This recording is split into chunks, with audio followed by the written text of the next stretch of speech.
देश जानना चाहता है कि देश के प्रधानमंत्री आखिर इतना क्यों डर रहे हैं चीन का नाम लेने से।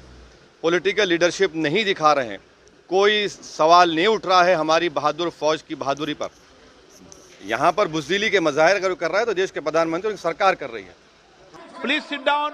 हाँ प्लीज, मैं please 1 minute, Ajit Ranjan ji 1 minute. Item number 4 doctor Sanjeev Kumar. अस्सलाम वालेकुम रहमतुल्लाहि व बरकातुहू। नाज़रीन, इस्तक़बाल है आपका हमारे चैनल अल हिंद इस्लामिक ट्यूब पर। मुल्क चीन हमारे मुल्क भारत की सरजमीन पर आहिस्ता से कब्ज़ा करता जा रहा है, लेकिन मोदी हुकूमत पार्लियामेंट में इस पर बहस कराने से भी कतरा रही है और मोदी साफ तौर पर मोदी हुकूमत इस पर बहस करने से इनकार कर दे रही है।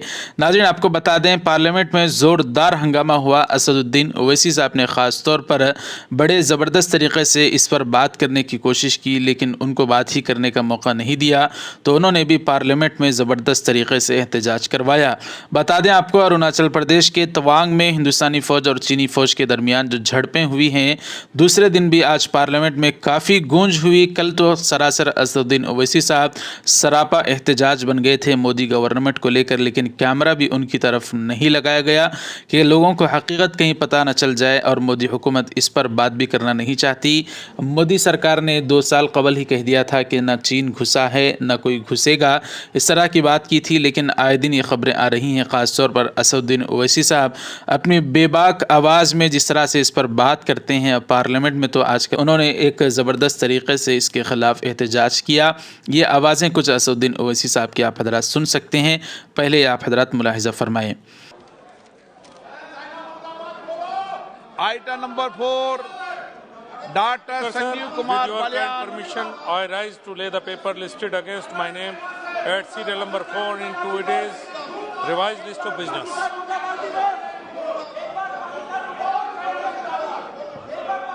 आइटम नंबर 5 इस सारे मामले पर मीडिया वालों से बात करते हुए ओवैसी साहब ने जो बयान दिया है वो भी आप हजरात की खिदमत में रखते हैं। हम उम्मीद कर रहे हैं, बहुत सारे साथी कह रहे हैं कि पार्लियामेंट का सेशन चल रहा है, तो इसमें ओवैसी साहब की कोई तकरीर हो तो ज़रूर हमारे ये, तो इंशाल्लाह जैसे ओवैसी साहब की तकरीर होगी वो आप हजरात की खिदमत में रखिए। क्या आप लोग नहीं जानते कि देश के प्रधानमंत्री ने 2 साल पहले क्या कहा था कि ना कोई घुसा है ना घुसेगा?